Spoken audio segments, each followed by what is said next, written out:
Hello, my name is Martha Levy. I'm the Artistic Director at Steppenwolf Theater, and I'm talking to William Petersen, Steppenwolf Ensemble member, and the actor who is playing Ham in our production of Samuel Beckett's Endgame. Billy, hello. Hi, Martha. Yes. The play was directed by our friend and fellow ensemble member Frank Galati and features Jan Barford, also ensemble member, in the role of Clove, and another ensemble member, Fran Guinan, in the role of Nag. And I have the good fortune to play Nell in the production. So I just want to talk to you about the experience of being in this play, because, let's be honest, you have the central role. It's a huge role. And, you know, Billy, we know your work in a lot of different ways, but I think it's fair to say that the work that you've done before this, the narrative was a lot clearer. I mean, there were events, there were plots, the character was more, conforms to more realistic expectations around a person.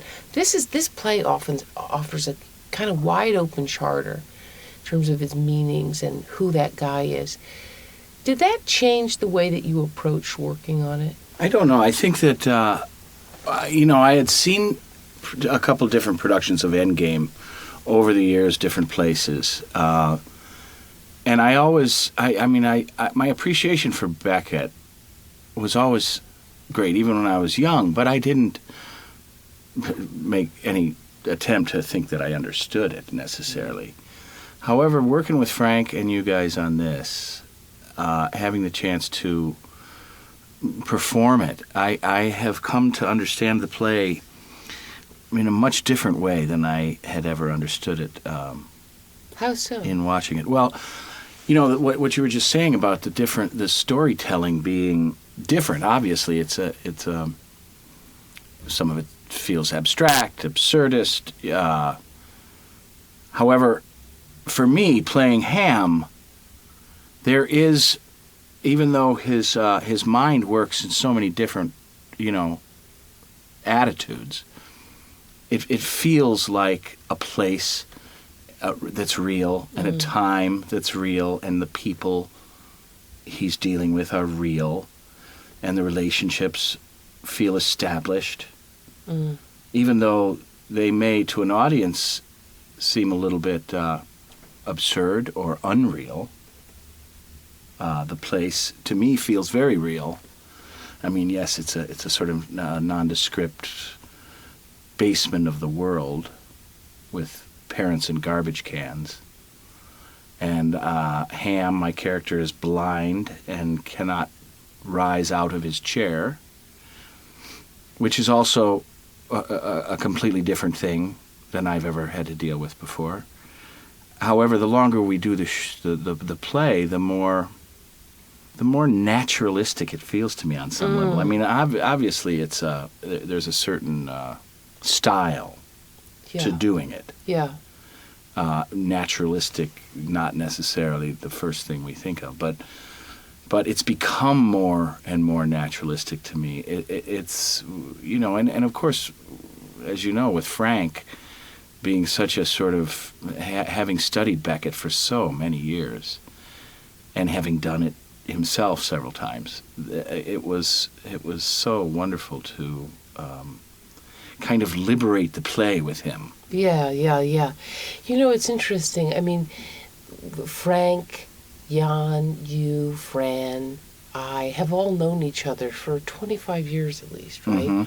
And all of us now we met each other when we were young people. And now we're more looking at the issues of middle age. And I'm thinking about what you're saying about the play. It becomes less abstract, doesn't it? As we get older. Yeah. We did, at my old theater, Remains Theater, 1,000 years ago, we did a production of Waiting for Godot. And we did it because we read it, we loved it. We were young theater artists. Beckett was this sort of iconic writer. Mm-hmm. We were interested in doing experimental work, absurd work, whatever.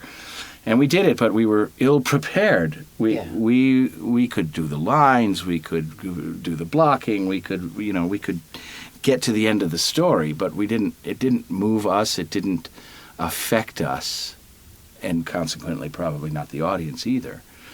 And I just felt, as we've talked about, that, all of a sudden you get into your 40s and 50s, and the play has, his work has different significance. Yes. Because when you're 25 or 28 years old, it's all. I mean, I remember seeing a production of Endgame with Rick Clucci that was actually somewhat shepherded by Sam Beckett himself, which was at the Goodman Studio Theater back in 1982, I think, and sitting there mesmerized as a young actor. Yes. At what they were doing on the stage, with this language, with this play, and how different it was from the majority of plays that I'd seen, and being fascinated by it, but I didn't get it. Yeah. I mean, I still don't get it all, but I feel it. Yes. In a much different way than I ever felt it before. Because don't you find that one of the consequences of aging is that you live in a certain way less as a doer in the world? And there's much, I find the conversation that's going on in my head is much more central. Mm-hmm. Yeah. Which is Ham's experience, right? That's what he goes through. I mean, it's interesting. I mean, he doesn't have the ability to do much other than sit there and hope that his man Clove will take care of him and get him the things he wants and bring him information, and he expounds on his own creative flourishes. And it's interesting because, as you said, the idea that we start to do less. I remember as a young actor, I know that this is significantly harder, not just this play, but many plays that we do now as we reach middle age, they take a different toll than they did when we were in our 20s. And see, apropos of that, here's a question I have. In a sense, the Endgame is about a man in his endgame. He's reviewing his life. And you as the actor have to be in some way engaged with that process, which is a dying process. Mm. We always talk, all of us actors who are sane, we realize that we're separate from the part and the activity. But I always call it being under the weather of a role. Mm-hmm. It's in our head. What is that like to negotiate that? Well, I've always, oddly enough, I've always felt that, yes, this is his situation, but I see him fighting against it in much of the play. Yes. He's doing his best to live in his own creative way. There's an attempt to keep playing the game. I know Jan is a great chess player, and I am not, but he talks about the Endgame, and Beckett talked in one of his conversations that we read about that the Endgame, an amateur player playing chess, when they reach the endgame stage of the game, can keep moving his pawns or his king around the board and avoid capture. And it's but never be able to win.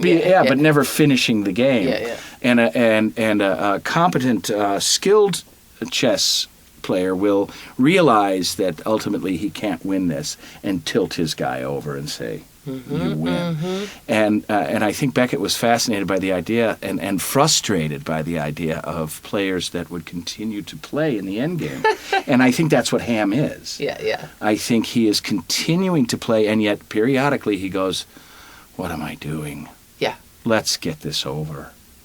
Why am I continuing to play? Do you? But he threatens.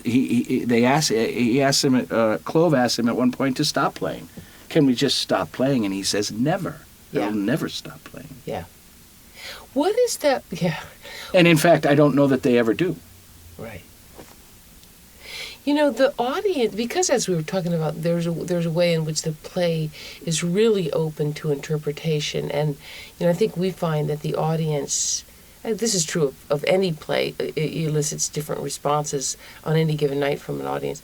Do you feel that sway of response is bigger in this play?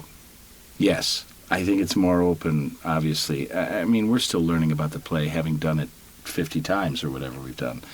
I think that the audience I kind of wish they could just, without having any sort of predestined thought about Beckett or having talked to anybody and said, oh man, it's really weird or this or that, to come in and just absorb it personally. I'm sure that people absorb it different ways, which is what to me is great about the piece and about Beckett's work in general, is that, you can have a personal response to it that would be very different from somebody sitting next to you. And I think if I may say so, I think in our production, one of the advantages that one has is Frank's direction of the production, the design. There's something so sort of exquisite about it that it visually is a really pleasing experience, the lighting and so forth. And the play is not very long, so living in that kind of ambiguous state is bearable. Yes, but it's also, it's a test. I can understand why audiences